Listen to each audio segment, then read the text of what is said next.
How to construct a frequency distribution table, or FDT for group data. When data are categorical, it is easy to present them using a frequency distribution table, or FDT, since the categories are easily distinguished from each other. The process is to simply tabulate the frequency of items falling in each category. However, when your data are numeric, counting and tabulating the frequency of each observation is not feasible, especially if the observations are quite a handful. In this case, it is necessary to make non-overlapping classes or intervals and tabulate the frequencies for each class. For a dataset consisting of n observations, the steps are: number 1, find the range R, where R is equal to max minus the mean. At this point, do not round off. 2, find the approximate number of classes K, where K is equal to the square root of n, and round it off to the next higher integer. When we say number of classes, it is a whole number, and particularly it is rounded off to the next higher integer. For example, when K is equal to 4.21, although decimal is 0.21, then it would be still rounded off to the next higher integer, which is equal to 5. Another example, when K is equal to 4.7, then it will be rounded off to the next higher integer, which is equal to 8. 3. Find the class with C, where C is equal to R divided by K. Round off to the nearest value with the same number of decimal places as the raw data. So, in number 2, it is rounded off to the next higher integer. In number 3, it is rounded off to the nearest value with the same number of decimal places as the raw data. For example, we have dataset A with values 10, 9, 1, 2, 5, 9, 3, and so on. These are whole numbers, therefore, there is 0 decimal places. Now, if your C is equal to 3.6, for example, then your C should be a whole number because your data values are whole numbers. Dataset B. The values are 25, 22, 3, 10. Still the same as A. Number of decimal places is 0. Now suppose C is computed as 6.1. Then rounded off to the nearest value, it becomes 6. Then we go to dataset C.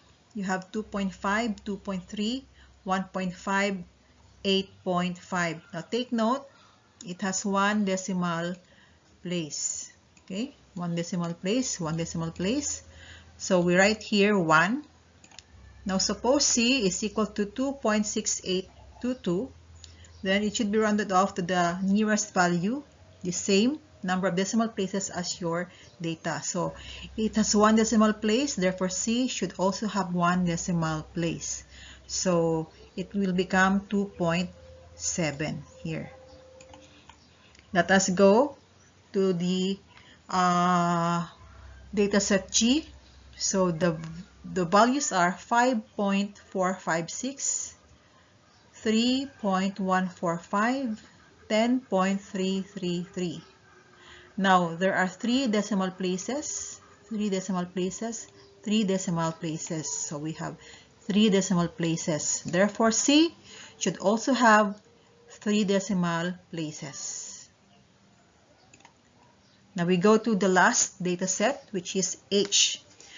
The first value is 3.1, second value is 2, third value is 8.24, the next value is 6.235, and the next value is 2.25, and so on. The question is, how many decimal places are there? Now to answer this, just look at the value or observation that has the longest number or the biggest number of decimal places. This is in 6.235.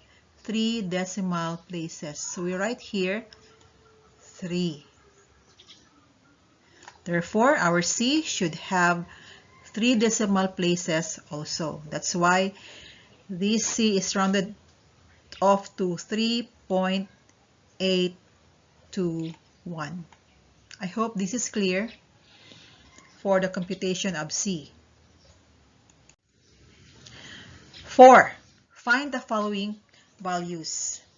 First ones, the lower and upper limits denoted by LL and UL of the class interval. So we have this figure here. Okay, the first value, 36, is our lower limit 1. Okay, the value 39 is the first upper limit, or the UL1. Now, LL2 is the second lower limit, okay, and UL2 is the second upper limit, and so on. So we have these subscripts 1, 2, 3, and so on. So it depends on the number of classes that you have. So LL1 is usually the smallest value in the data set. This is our minimum. Take note, this is our minimum. Then we have our UL1. So UL1 is simply lower limit 1, or LL1, plus C minus P. We know that LL1 is the minimum and C is the one that we have computed, and our P is the precision. But what is the precision exactly? Let us look at the values here.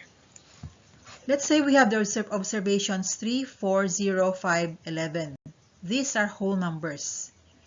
Number of decimal places for this data set is 0 because they have no decimal places. Therefore, the precision is equal to 1. Next, 5.1, 2.9, 8.0. 1 decimal place, right? Therefore, our P is 0.1. Next, 2.34, 7.00, 4.06. 2 decimal places, therefore our P is 0.01. Then we have 6.231, 8.992, 0.008, and so on. So we have 3 decimal places, therefore our P is 0.001. Then we go to the last. How many decimal places do you see? You have 4 decimal places. Therefore, our answer here is equal to 4. Therefore, our P is equal to 0.0001. I hope this is clear. Next that you will look is the frequency. This is simply the number of items or observations per class or interval. Next is the relative frequency, RF, where RF is simply the frequency divided by N times 100%. So RF is expressed in percent. Then we have the less than cumulative frequency, or the less than CF. This is our symbol for less than CF, or less than cumulative frequency. The number of observations that are less than or equal to a specified upper limit. The number of observations that are less than or equal to a specified upper limit. Next is the greater than cumulative frequency, or greater than CF. So the symbol here is our greater than symbol, so greater than CF. The number of observations that are greater than or equal to a specified lower limit. So greater than or equal to a specified lower limit. Next, we have the class mark CM, the midpoint of the class. So CM is defined as the lower limit plus the upper limit divided by 2. At this point, again, do not round off. Next, the true class boundaries or TCB. If your data are continuous. So remember what are continuous data? So it is composed of the lower true class boundary LTCB and upper true class boundary UTCB. So LTCB is equal to the lower limit minus 0.5 times the precision. UTCB is equal to the upper limit plus 0.5 times the precision. Now don't ask me where I got this 0.5. This is simply the formula for our lower limit LTCB rather and UTCB. Example 1. Construct the FDT of the scores of students in their first statistics 211A quiz. So you're asked to find or construct the FDT of the scores of students in their quiz. So you are given the scores here, and the scores are all whole numbers. Now if you count these scores, there are n equal to 19. Now since they are whole numbers, our precision is equal to 1. The maximum value here, the biggest value, the largest value, is equal to 16. The lowest value is equal to 0. That is the minimum value in your data set. Now, what is our solution? First, we look for R. This is max minus min. So 16 minus 0 is equal to 16. Next, we solve for K. This is the square root of n. The square root of 19. The answer is 4.35, but we know that K should be rounded off to the next higher integer. Therefore, instead of 4.35, we have the answer 5. Then the next thing that we will look for is C. So this is R divided by K. So our R is equal to 16.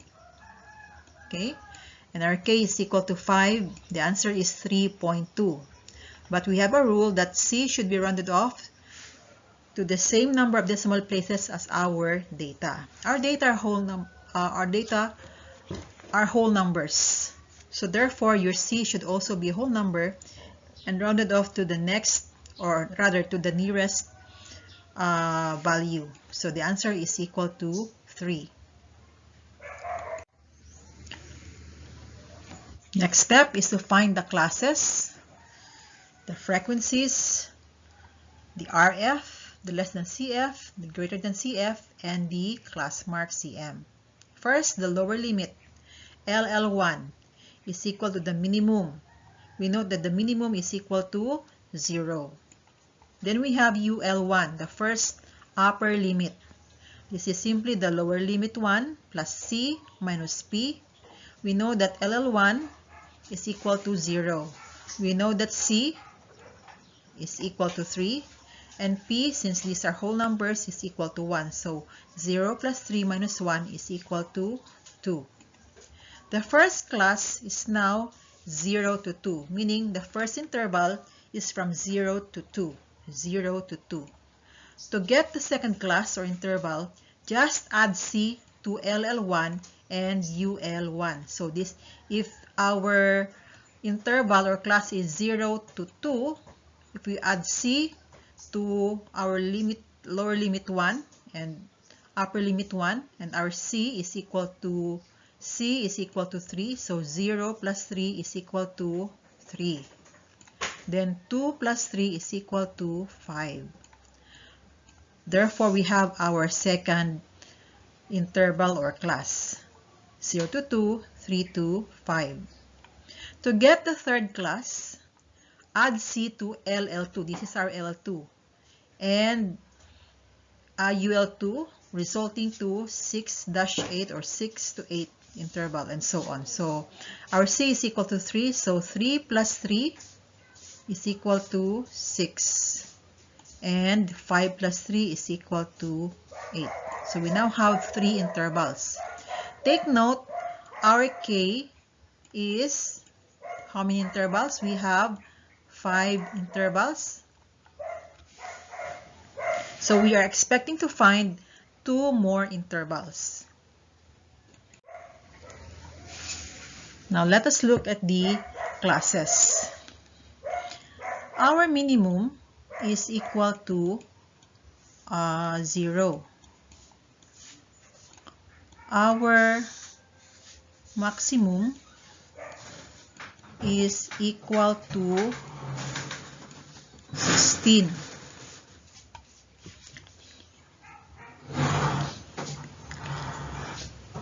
So our first class is 0 to 2, just like before.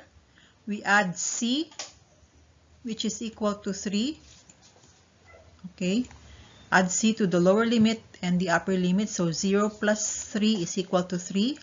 2 plus 3 is equal to 5. Next, we add C. 3 plus 3 is equal to 6. 5 plus 3 is equal to 8. Then we have 6 plus 3 is equal to 9. 8 plus 3 is equal to 11. Then we add 3. Okay, 9 plus 3 is equal to 12. And 11 plus 3 is equal to 14. So we already have 5 classes. 1, okay, 2, 3, 4, 5. Take note, K is only an approximate number. So our K is equal to 5 is an approximate number of classes. When we say approximate number, it may or may not be the actual number that you can form. Number of classes that you can form from your data set. So we stop adding C to the upper limit and the lower limit when the maximum value is already contained in the last interval. So we continue, we add C, so 12 plus 3 is equal to 15. 14 plus 3 is equal to 17. 16 is within the interval 15 to 17. Is this correct? Yes, it is. Now we go to the next step is to tally. So if you go back to our original data set, okay, you find the values that are contained in our data set, rather in our class 0 to 2. Then let's go back. What is that value? And the tally is 1. Then to the class 3 to 5, we have the tally 1 stick. 6 to 8, 2 sticks. 9 to 11, we have 9 sticks. And 12 to 14, we have 4 sticks. And 15 to 17, we have 2 sticks. So therefore, the frequency here is simply count the sticks in your tally. So we have 1, we have 1, we have 2, we have 9, we have 4, and we have 2. So this is our preliminary FDT. Now you are in the correct way or correct track if this frequency here, the total should be equal to 19. 19 is our N, the number of data values in your data set. Now, find the entries of the remaining columns. So we set up our FDT. So first, we write table 1, stat 211A, the quiz scores of students. And we have our classes here, 0 to 2, 3 to 5, and so on. Then we write the total below the classes column. Then the frequency, just copy from before, 112942. Now, next column is the RF column. How do we get the RF? Okay, going back to the formula, RF is simply what? This is simply the frequency, okay? The frequency, I don't know. The frequency divided by N, okay, times 100%. Okay, so 1 divided by 19, if you round this off, it becomes 5%. Don't forget to multiply by 100%. So 5, the same with our third RF up to the last. You are in the right track if the total of this RF is equal to 100%. Now, there are some instances due to rounding off errors that this value here may or may not be actually equal to 100%. It can be less than or it can be more than that. That's okay. The error is minimal. Now, the next column is the less than CF column. Remember, the less than CF is the number of observations that are less than or equal to a specified upper limit. So for our first class 0 to 2, okay, 0 to 2, the question here is how many scores or observations are less than or equal to the upper limit 2. So you count in your data set. How many observations are less than or equal to 2?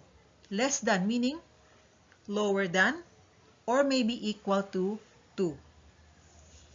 You count that. This is equal to 1. Next, less than CF. How many observations or data values are less than or equal to 5? This is our upper limit for the second class. How many observations are less than or equal to 5? Okay, include your time. Now you count. There are only 2 observations. When we go to the next, okay, the 4 here. How many observations are less than or equal to the upper limit 8? How many observations are less than 8 or equal to 8? So you count all observations that are less than 8 or equal to 8.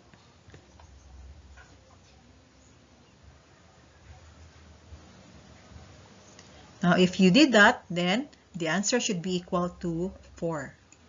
Now, there's a shortcut in getting the less than CF values.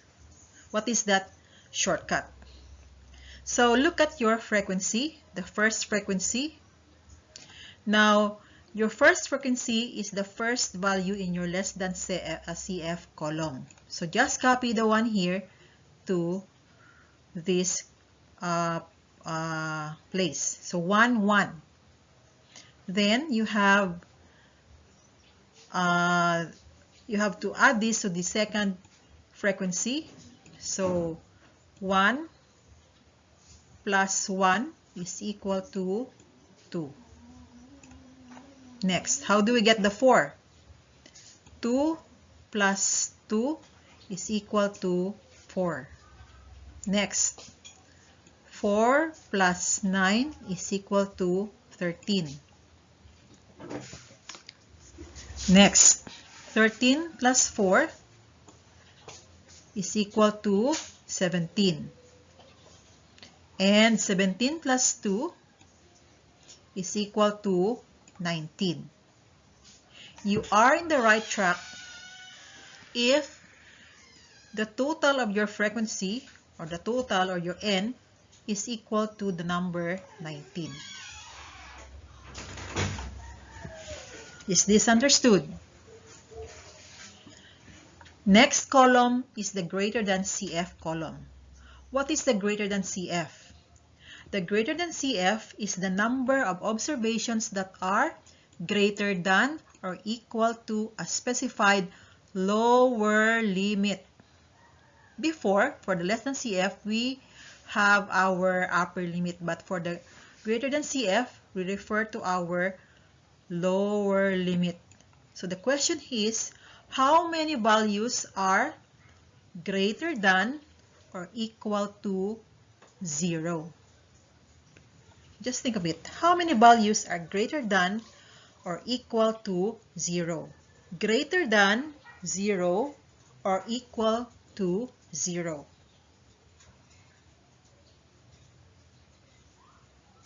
You may count using your data before, but logic tells us that since our lowest value is 0, there is no score that goes beyond 0 or lower than 0. Therefore, the tendency of the scores is either 0 or higher than 0. Therefore, the answer here should be equal to 19. Next, how many scores or observations are greater than or equal to the lower limit 3 here? How many scores or data values are greater than or equal to our lower limit 3? Okay, let me change my pen color. So if you go back to your data set, you count how many values are greater than 3 or equal to 3, meaning those values that are less than 3 are not included. So if you count manually, the answer should be equal to 18. I'll give you time to count the values.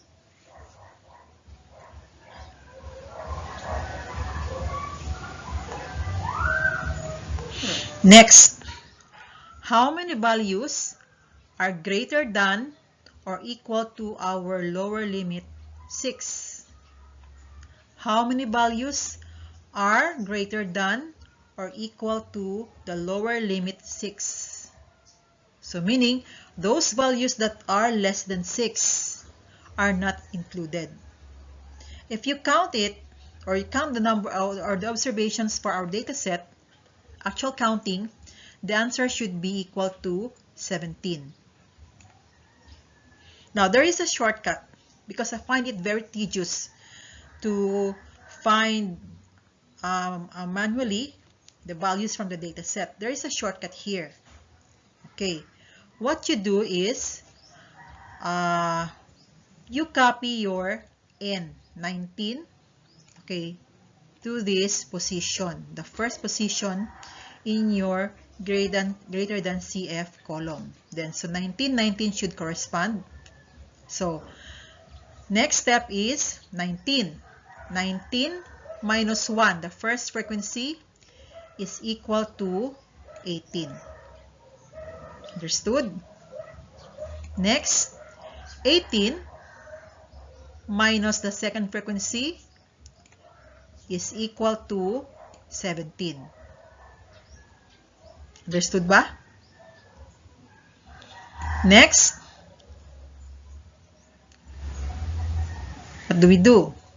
17 minus 2, here the third frequency, is equal to 15. 15 minus 9 is equal to 6. 6 minus 4 is equal to 2. Okay, understood? Therefore, you know that you are in the right track if the last value here, 2, is the same as the 2 in your greater than CF column, last entries. Is this understood? Now, there is a more easy way to do this instead of getting the differences. Just start with our last values here. Let me change my pen. Let me use the green one. So first, the frequency, the last frequency is equal to 2. Just copy 2 in our greater than CF column, last entry. So we have 2, 2. Then next, 2 plus 4 in the frequency column is equal to 6. 6 plus 9, 6 plus 9, here 9, is equal to 15.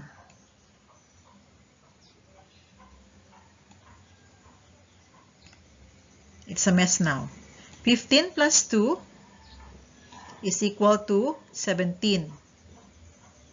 17 plus 1 is equal to 18. And 18 plus 1 is equal to 19. Okay, you are in the right track. If your 19 here, the total of the frequencies should be equal to the 19 in your greater than CF column, the first entry. Is this understood? Okay. The last column is the class mark column. As I've said before, do not round off the values here. It's easy to compute. All you have to do is get the average of the lower limit and the upper limit divided by 2. So the first class mark is the average of the lower limit and the upper limit. So since we have two values, so our CM1 is equal to, okay, 0 plus 2 divided by 2. The answer is equal to 1. So the answer here is equal to 1. Now to get the succeeding class marks, you have to add 3 plus 5 divided by 2. So 3 plus 5 divided by 2 is equal to 4. Then next, 6 plus 8 is 14. Divided by 2, we have 7. Okay, and so on. Now the easiest, this is an easier method is, first you solve for your class mark 1. This is equal to 1. Then to get the succeeding class mark, you add the value of C, okay, to the previous class mark. So our C, by the way, is equal to 3. So 1 plus C, which is equal to 3, the answer is equal to 4. Okay? Then 4 plus 3 is equal to 7. 7 plus 3 is equal to 10. 10 plus 3 is equal to 13.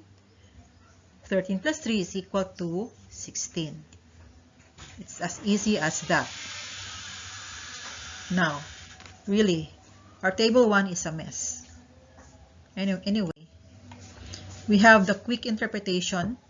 For example, for class 6 to 8. So the scores are between 6 to 8.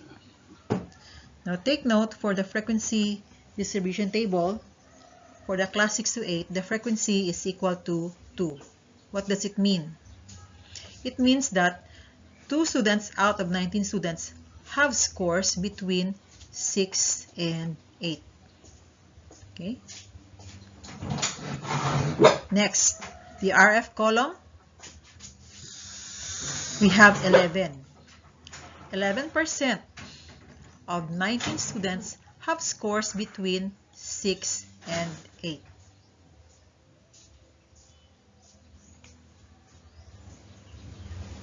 Next, the less than CF is equal to 4. The less than CF is equal to 4, meaning 4 students, since this is less than, okay, 4 students have scores that are less than or equal to 8. 8 is the upper limit. So 4 students have scores that are less than or equal to 8. Next, we have the greater than CF, which is equal to 17. So how do we interpret? Take note, this is the greater than. So therefore, 17 students have scores that are greater than, okay, greater than or equal to the lower limit 6. Then the last, we have the class mark 7. This is easy. The midpoint of the interval is 7. So meaning, this is the value that divides your interval into two exact length, actually. Is this clear? Now we go to another example. Okay. Construct the FDT of the waist measurements in inches of a sample of second-year female students taking up Stat 211A last year. So the values here are in inches. So waist measurements or waist sizes. So 25.4 inches, 26.0 inches, 28.5 inches, up to the last 32.5 inches.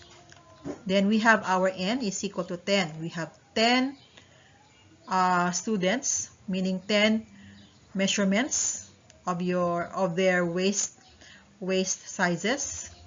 Now, since our data here have one decimal place, 0.6, 0.3, therefore our P is equal to 0.1.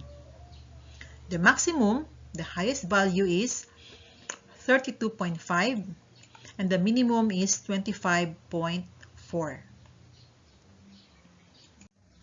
Solution number 1 is to find your R. R is equal to max minus mean. So 32.5 minus 25.4. What's the answer? I forgot.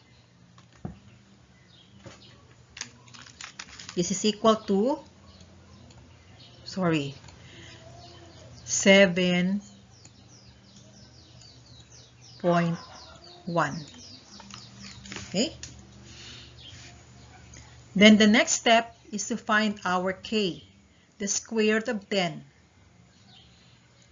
The answer is equal to 3 point something, but since K is a whole number and rounded off to the next higher integer, it becomes 4.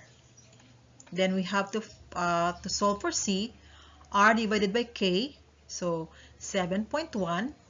Okay, 7.1 here divided by 4 is equal to 1.8. Now, since our data here have one decimal place, therefore it is rounded to 1.8. Find the other values as usual, but add the true class boundaries or TCB this time since the data are continuous. So we solve for the RF less than CF, greater than CF, the class mark, the usual way. But in additional, we need to solve for the true class boundaries or the TCB because the data are continuous.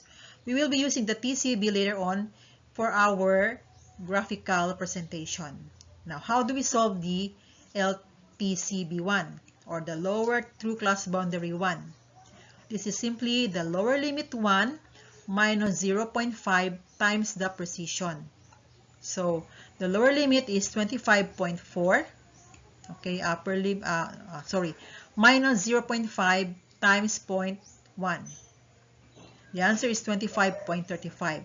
Now, there are some mistakes that I find on students is that in their calculator, they enter 25.4 minus 0.5 times 0.1. No breaks. Dire-diretso. And they get a wrong answer. The same way, in the UTCB, instead of LL1, we use our UL1 or the upper limit 1 or the first upper limit. Instead of minus, we use the plus sign. So, plus 0.05 times the precision. So, 27.1, this is the UL1, plus 0.5, okay, times 0.1. So, the answer is 27.15.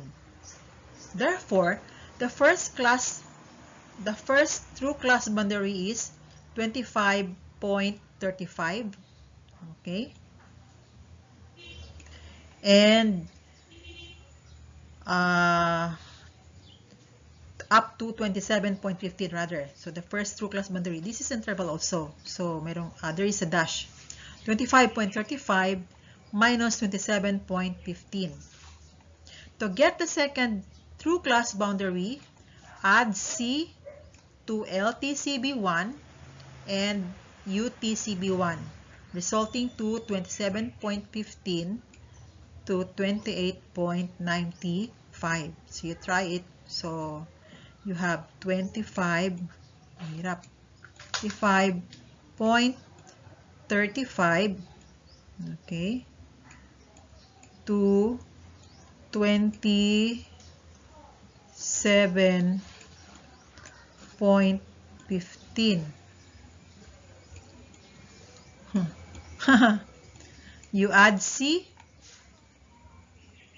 to LTCB1 and UTCB1, it will result to 27.15. By the way, our C before was 1.8. So if you add C to 25.35, you will get what value? You will get 27.15. 27, okay, 0.15. If we add C, okay, to our